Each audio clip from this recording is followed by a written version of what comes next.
नमस्कार।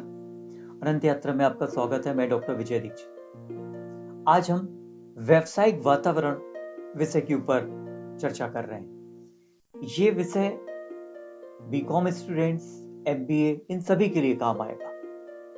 तो जैसा कि हम जानते हैं, व्यवसाय एक ऐसा शब्द है जिसमें बहुत कुछ समाहित है। विश्व में जितने भी प्रचलित देश हैं, आर्थिक रूप से संपन्न देश हैं, उन सभी जगहों पर आर्थिक क्रियाएं राज्यों के द्वारा संचालित होती हैं। ऐसा इसलिए होता है क्योंकि वो लाभ अर्जित करके अपने देश को आगे बढ़ा सकें, जनता का, नागरिकों का विकास हो सके। इसके लिए जरूरी है कि वो आर्थिक क्रियाओं को अपने हाथ में रखते हैं। अब हम बात करते हैं व्यवसाय का अर्थ क्या है। व्यवसाय का शाब्दिक अर्थ जो बताया गया है वो मनुष्यों को व्यस्त रखने वाली ऐसी क्रिया है जिससे कि धन अर्जित हो सके। समझे? जी हाँ, ऐसी क्रियाएं, उनमें व्यस्त रहे व्यक्ति जिससे कि आर्थिक स्थिति उसकी मजबूत हो सके या उसके पास धन आ सके। यहाँ पे आर्थिक और अनार्थिक दो तरह की क्रियाएं बताई गई मनुष्यों के लिए। अनार्थिक क्रियाएं वो है जिससे कि धनोपार्जन नहीं होता है। फॉर एग्जाम्पल, कि माँ ने अपने बच्चों के लिए खाना बनाया, घर परिवार के लिए खाना बनाया, वो आर्थिक क्रिया नहीं है क्योंकि उसके बदले आपको पैसे नहीं देने पड़ते। लेकिन जहां पर पे किसी कार के बदले में पैसे देने पड़ेंगे, अगर आप होटल जाते हैं खाना खाने के लिए, वहां पे होटल मालिक को आपको पैसे देने पड़ेंगे। मतलब ये एक आर्थिक क्रिया हो गई, खाना बनाना और बेचना। लेकिन खाना अपने घर के लिए बनाना अनार्थिक क्रिया है। तो इस तरह की जितनी भी क्रियाएं हैं जिनमें मनुष्य व्यस्त रहता है और धनोपार्जन करता है, वो सभी क्रियाएं आर्थिक क्रियाएं कहलाएंगी और व्यवसाय में शामिल हो जाएंगी। अलग अलग विद्वानों ने व्यवसाय को अलग अलग ढंग से परिभाषित किया है। जैसे कि थॉमस ने बताया कि व्यवसाय एक ऐसा कार्य है जिसकी मुख्य जोखिम मौद्रिक हानि तथा जिसका मुख्य उद्देश्य मौद्रिक लाभ। मतलब कि आप इस तरह से उन्होंने बताया कि जहां पर पे बहुत सारा लाभ भी हो सकता है या फिर हानि भी हो सकती है, दोनों तरह की घटनाएं हो सकती हैं, उसको उन्होंने व्यवसाय बताया। व्यवसाय जीविकोपार्जन करने का एक तरीका है। अपने जीविकोपार्जन के लिए जो भी कुछ कार्य किया जाता है, उसका कार्य करने का तरीका ही व्यवसाय कहलाता है। एल्सन ने बताया व्यवसाय लाभ पर संचालित है वे आर्थिक और वाणिज्यिक क्रियाएं जो राष्ट्र के जीवन स्तर के लिए आवश्यक वस्तुओं एवं सेवाएं उपलब्ध कराती है। बुने एवं कुर्ज ने ऐसा बताया। कहने का मतलब, इस तरह की बहुत सारी परिभाषाएं हमको देखने को मिलेंगी जिसमें कि बताया गया है कि व्यवसाय जो है वो आर्थिक क्रियाओं से जुड़ा है। मतलब जिस किसी भी कार्य से धन उत्पन्न होता है वो आर्थिक क्रियाएं कहलाई। अब हम इसमें कुछ मोटे तौर पर देख लें कि व्यवसाय की मुख्य विशेषताएं क्या है, मेन कैरेक्टरिस्टिक ऑफ बिजनेस। इसमें सबसे पहला इंपॉर्टेंट नंबर 1 आएगा हमारे पास, मानवीय आर्थिक क्रिया। जी हाँ, व्यवसाय के लिए सबसे इंपॉर्टेंट है कि आर्थिक क्रिया होनी चाहिए और मनुष्यों द्वारा की जानी चाहिए। उसको अपन मानवीय आर्थिक क्रिया कहते हैं। चूंकि व्यवसाय मनुष्यों द्वारा संचालित होता है, इस कारण से मनुष्यों द्वारा किए जाने वाले समस्त कार्य, जिनको कि हम दो भागों में बांट सकते हैं, आर्थिक और अनार्थिक। तो जितने भी आर्थिक कार्य मनुष्यों द्वारा किए जाने वाले, केवल और केवल आर्थिक कार्यों को ही हम व्यवसाय में शामिल करें। दूसरा पॉइंट आता है सामाजिक क्रियाएं। व्यवसाय का विकास समाज के द्वारा हुआ है और समाज के विकास के लिए हुआ है। समाज के द्वारा समाज के लोगों ने व्यवसाय को बढ़ाया। अब समाज को बढ़ाने के लिए व्यवसाय ऐसे कार्य कर रहा है जिससे समाज विकसित हो सके, नए नए इनोवेशंस हो सके, नई नई चीजों का आविष्कार हो सके, तब तो जाकर के समाज का विकास होगा। तो ये दोनों पॉइंट की सामाजिक क्रिया इसलिए इंपॉर्टेंट है। कहीं पे भी ऐसा आपने बोर्ड नहीं देखा होगा कि आप यहाँ पे चोरी करना सिखाया जाता है, डाका डालना सिखाया जाता है। इस तरह की चीजें तो नहीं सिखाई जाती। हाँ, लेकिन ये जरूर सिखाया जाता है, यहाँ पे आईटीआई ट्रेनिंग दी जाती है, यहाँ वेल्डर ट्रेनिंग दी जाती है, यहाँ पर पे कंप्यूटर सेंटर से कंप्यूटर सिखाए जाते हैं। मतलब कि समाज के विकास के लिए बात हो। तो सामाजिक क्रिया। अगला पॉइंट है जोखिम का तत्व।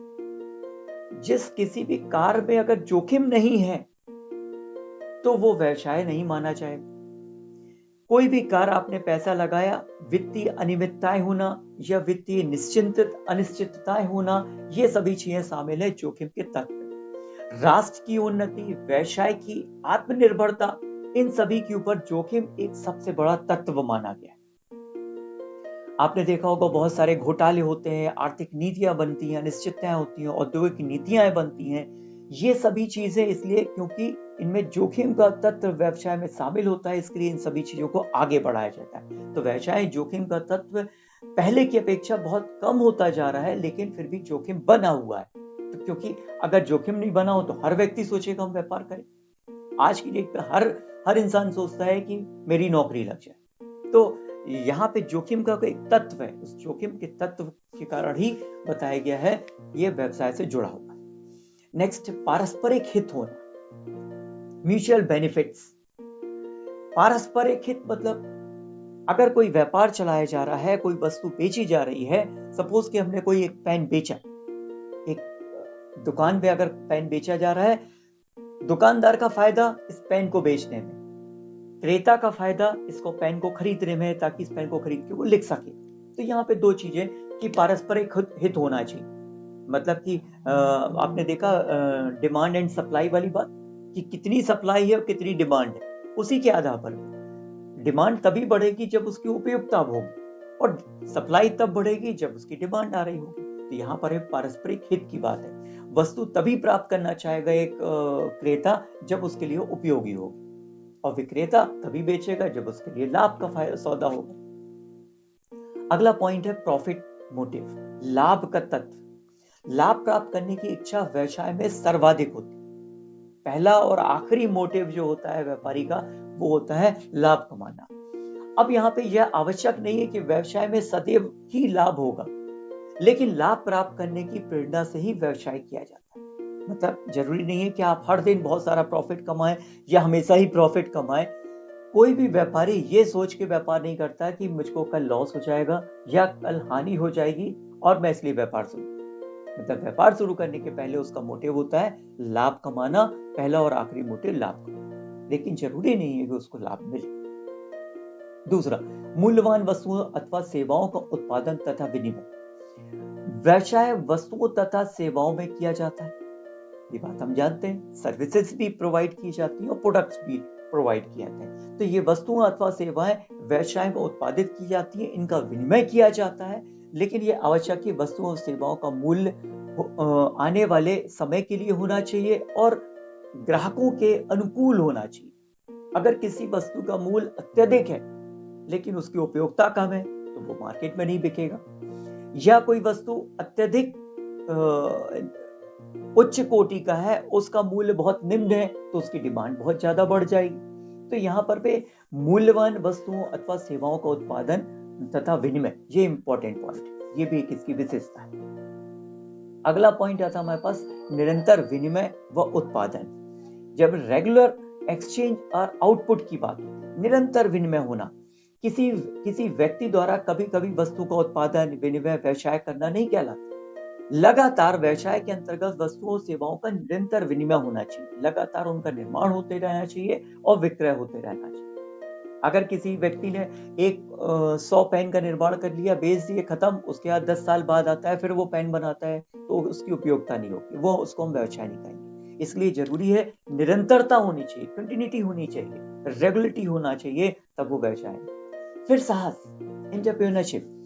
अगर किसी व्यक्ति में साहस नहीं है तो वो व्यवसाय में शामिल नहीं हो पाए, क्योंकि व्यवसाय एक जोखिम वाला स्थान है जहां पे लाभ भी हो सकता है और हानि भी हो सकती है। लाभ तो होगा ही होगा, लेकिन कभी कभी हानि भी हो सकती है। तो जोखिम का तत्व सबसे इंपॉर्टेंट है कि व्यक्ति के अंदर जोखिम होना चाहिए। फिर उपयोगिता का सृजन। उपयोगिता का सृजन कच्चे माल से वस्तुओं का निर्माण करना, वस्तुओं को निर्मित करना। ये कच्चा माल तो बहुत सारी जगहों पर पे है, लेकिन नए विचार देना, नवीन वस्तुओं का निर्माण करना, ये कहलाता है उपयोगिता का सृजन। मिट्टी से हम भगवान भी बना सकते हैं और मिट्टी से ही हम एक राक्षस को भी बना सकते हैं। खरीदने वाला भगवान को खरीदना चाहेगा, राक्षस को कोई नहीं खरीदेगा। तो यहाँ पर पे वही बात है कि उपयोगिता का सृजन, मिट्टी वही है, उससे हमने भगवान का भी निर्माण किया और दूसरी तरफ एक राक्षस का भी निर्माण किया, डरावनी आकृतियों का निर्माण कर दिया, तो उनको कोई नहीं खरीदेगा। लेकिन हाँ, जो हमने सृजन किया हुआ भगवान बनाए हुए हैं, पानी पीने के बर्तन बनाए हुए हैं, उनको सब लोग खरीदेंगे। फिर वस्तुओं एवं सेवाओं की मांग का सृजन करना, मतलब इस तरह की वस्तुओं का निर्माण करना कि उनकी मांग लगातार होती रहे, बढ़ती रहे। अगर वस्तु आपने ऐसी बना दी कि जिसकी डिमांड एक बार के बाद कभी नहीं होगी, तो वो आपका व्यापार हानि की तरफ चला जाएगा। इसलिए इस तरह की वस्तुओं का निर्माण करना कि उनका उपयोगिताएं बढ़ती रहे, सृजन ताकि होता रहे। फिर एक पॉइंट आता है पूंजी। पूंजी जिस तरह से हमारे शरीर में रक्त का कार्य होता है, उसी तरह से व्यवसाय में पूंजी का कार्य। अगर शरीर में खून नहीं होगा, रक्त नहीं होगा, तो हमारा शरीर का संचालन रुक जाएगा। उसी तरह व्यवसाय का संचालन तब तक संभव नहीं है जब तक कि उसमें पूंजी नहीं। पूंजी होगी तो व्यवसाय का संचालन होने लगेगा। तो पूंजी व्यवसाय के दैनिक संचालन और दीर्घकालीन संचालन के लिए आवश्यक है। फिर बात होती है प्रतिफल की अनिश्चितता। व्यवसाय में प्रतिफल तो होगा, लेकिन एक अनिश्चितता बनी होती है कि प्रतिफल 5% होगा, 500% होगा या ऋणात्मक होगा। यहाँ पे प्रतिफल की अनिश्चितता होती है कि हो सकता है पॉजिटिव भी हो, नेगेटिव भी। ये व्यवसाय का एक गुण है। वैधानिकता, सबसे इसके पहले भी बताया कि कहीं पर भी आपने ऐसा कोई बोर्ड नहीं देखा होगा जो अनैतिक कार्यों को बढ़ावा देने की बात, कि जैसे कहीं आपने देखा नहीं होगा यहाँ चोरी करना सिखाया जाता, डाका करना सिखाया जाता, डाका डालना सिखाया जाता। मतलब वैधानिकता है, व्यवसाय समाज के हित के लिए बना है, समाज के लोगों द्वारा ही व्यवसाय का संचालन किया जा रहा है, इसलिए इसमें वैधानिकता होनी चाहिए।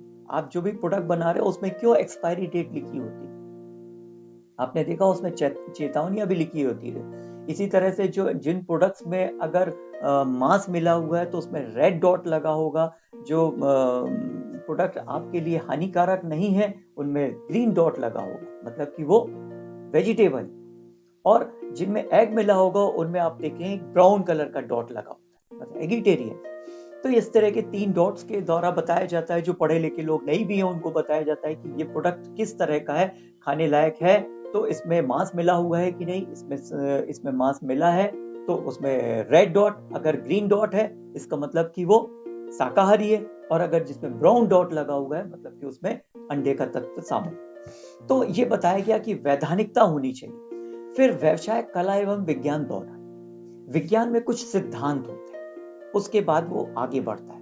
उसी तरह से हम देखते हैं कि व्यवसाय में कला भी है और विज्ञान भी। ये दोनों पॉइंट्स आपको देखने को मिलते हैं। अगर सिद्धांत विज्ञान नहीं होगा तो व्यापार आगे नहीं बढ़ पाएगा। इसलिए कहा गया है कि व्यवसाय में कला भी होना चाहिए। आपको बेचने का संसाधन, किस तरह से आप अपने प्रोडक्ट को बेच सकते हैं, तो ये एक इम्पोर्टेंट है कि सामान को बेचने के लिए आपके पास कला भी होनी चाहिए, और विज्ञान तो है ही, क्योंकि विज्ञान के बिना आप आगे नहीं बढ़ सकते। कुछ मूलभूत सिद्धांत होते हैं व्यापार के, जिसके द्वारा कि हम उसको आगे बढ़ाते हैं। फिर व्यवसाय का क्षेत्र, व्यवसाय का एक व्यापक क्षेत्र होता है, क्योंकि व्यापार एक क्रिया है, एक प्रोसेस है, जिसके कारण उसका एक व्यापक क्षेत्र होता है।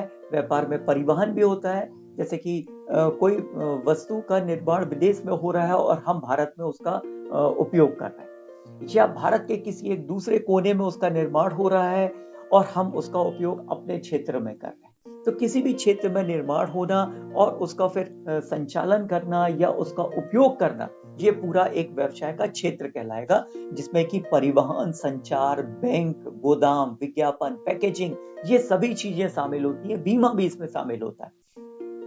फिर बताया गया कि व्यापार एक तंत्र है, व्यापार एक बिजनेस सिस्टम, मतलब व्यापार को चलाने के लिए एक तंत्र होता है, वाणिज्य है, सेवाएं हैं, इसके लिए एक तंत्र होता है जिसके द्वारा व्यापार को चलाया।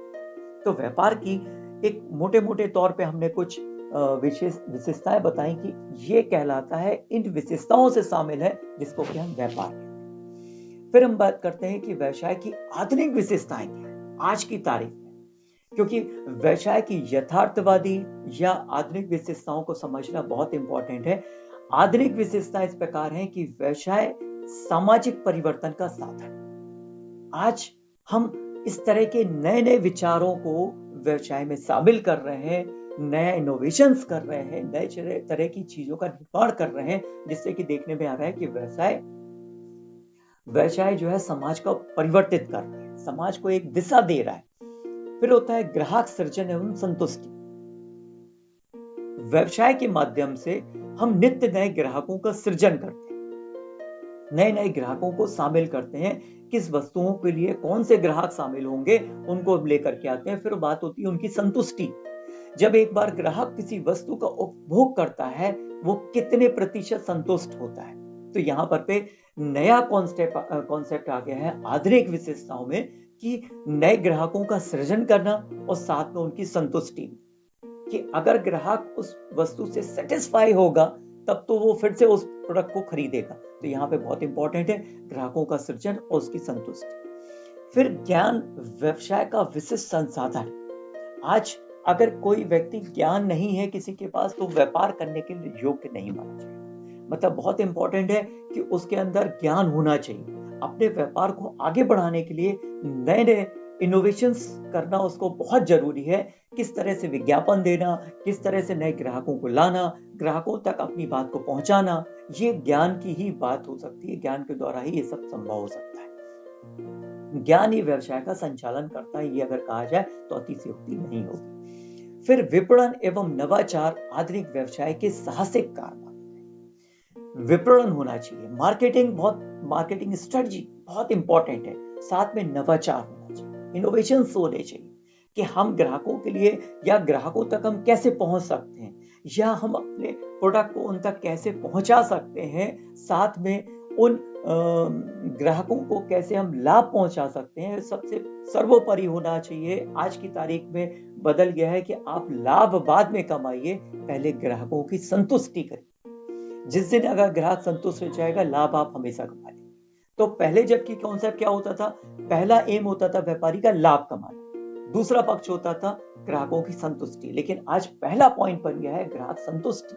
उसके बाद हम बात करते हैं ग्राहक सेटिस्फेक्शन। अगर फर्स्ट पॉइंट है, सेकंड पॉइंट होगा आपका प्रॉफिटाइजेशन, लाभ कमाना दूसरा तत्व। आधुनिक व्यवसाय अर्थव्यवस्था की सृष्टि ही नहीं बल्कि इसकी सृष्टिकर्ता बन गया है। जी हाँ, आज की तारीख में कोई भी अर्थव्यवस्था तब तक नहीं चल सकती जब तक कि वहां का व्यापार बहुत अच्छा नहीं। तो ये आज कहा जाने लगा है कि आधुनिक व्यवसाय जो है वो अर्थव्यवस्था का सृष्टिकर्ता है। आपने देखा होगा स्वीडन छोटा सा देश है, वहां की अर्थव्यवस्था सिर्फ और सिर्फ वोल्वो कार के ऊपर, Volvo car, Volvo truck, Volvo bus, इनके ऊपर टिका हुआ है। मतलब पूरी अर्थव्यवस्था में वोल्वो का ही निर्माण होता है। वो हर तरह के सेगमेंट में है, कार में है, बस में है, ट्रक में है, और भी तरह की चीजें बनाते हैं। वहां की पूरी अर्थव्यवस्था को संचालन सिर्फ वोल्वो के द्वारा। जबकि दूसरे कई देश ऐसे हैं कि बहुत कुछ बनाते हैं, लेकिन फिर भी उनकी उस कंट्री की जीडीपी से बहुत पीछे। फिर हम बात करते हैं व्यवसाय के संसाधन और परिणाम। मतलब यहाँ के जितने संसाधन है उनका उपभोग करना, उपयोग करके फिर हम नए तरह के उसका परिणाम क्या ला सकते हैं। जमीन के नीचे बहुत सारा सामान, उसको निकाल करके उसका दोहन करना, और उन हम संसाधनों का दोहन कर सकते हैं। या फिर ये भी कह सकते हैं जहां पर मानव संसाधन सबसे ज्यादा है उसका यूज करना। भारत इसका बहुत अच्छा उदाहरण है। यहाँ पे पूंजीवाद को हम मानव संसाधन के द्वारा उपयोग करके, और एक पूंजीगत तकनीक और मानव तकनीक, इनका उपयोग करके हम व्यवसाय का संचालन कर रहे हैं। आधुनिक युग में व्यवसाय में लाभ का ही नहीं, अवसरों का अत्यधिक महत्व होता है। अगर आप इस तरह से इसको समझे कि अवसरों का दोहन करना। ठंड के मौसम में आपने देखा है क्या कि छाते बिक रहे हो या रेनकोट बिक रही हो। रेनकोट कब बिकती है? अवसरों का सृजन करना। मतलब जब बारिश का मौसम आता है तो उस समय छाते बिकने लगते हैं और रेनकोट बिकने लगते हैं। लेकिन ठंड के मौसम में गर्म कपड़े ही बिकेंगे। गर्मी के मौसम में आपने देखा क्या कभी कभी कोई दुकान में जाकर के वहां गर्म कपड़े बिक रहे हैं, ऊनी कपड़े बिक रहे हैं? ऐसा तो नहीं होता। मतलब ये बात इंपॉर्टेंट है कि व्यवसाय सिर्फ लाभ कब ही नहीं कमाओगे, आप लाभ कब कमाओगे उसके अवसरों को समझ के, कि अवसरों का हम कब उनके अवसर आते हैं। त्योहारों के समय पे लाइटिंग बहुत ज्यादा बिकने लग जाती है। क्यों? क्योंकि त्योहार आ रहे हैं। तो वहां पर पे आपकी लाइटिंग्स जितनी भी है वो बिकेगी। मतलब मार्केट उस तरह से सजते हैं कि हम अवसरों का सृजन करें, अवसरों को कैसे हम उनका दोहन कर सकते हैं, उसके बाद हम व्यवसाय में लाभ कमाएं। व्यवसाय में नेतृत्व सबसे इंपॉर्टेंट है। केवल योग्यता ही इंपॉर्टेंट नहीं होती, यहाँ पे नेतृत्व, किस तरह से आप अपने कर्मचारियों से काम कराते हैं, किस तरह कब आप अपने वस्तु का विज्ञापन देते हैं, किन माध्यमों से विज्ञापन देते हैं, ये नेतृत्व के अंतर्गत आता है। व्यवसाय एक बहुलवादी संस्था मानी गई। मतलब व्यवसाय में केवल एक व्यक्ति के द्वारा संभव नहीं है, व्यवसाय एक बहुलवादी, बहुत सारे लोग इसमें शामिल होते हैं, तब वो व्यवसाय आपका सफल होता है और संचालन हो सकता है। व्यवसाय समाज के साधनों का एक ट्रस्टी भी होता है। जो व्यवसाय है वो समाज के संसाधनों का, मतलब जो व्यक्ति है वो समाज से निकल गया। आप इस तरह का व्यापार करते हैं जिससे कि समाज का उद्धार होता है, समाज आगे बढ़ता है, समाज का विकास होता है। तो यहाँ पर पे संसाधनों को हम समाज से ही लेते हैं और समाज को ही वापस करते हैं। ये तो बात हुई आज विशेषता की। अगले बिंदु में हम पढ़ेंगे समाज का विकास कैसे हो सकता है, डेवलपमेंट ऑफ बिजनेस, बिजनेस को कैसे पढ़ाया जाए, कैसे तरह से पढ़ते हुए हम समाज में आगे बढ़ सकते हैं और व्यवसाय में या व्यावसायिक जगत में पहुंच सकते हैं। इसके साथ ही मुझे आज्ञा दीजिए। धन्यवाद। Subscribe now and press the bell icon. Never miss an update.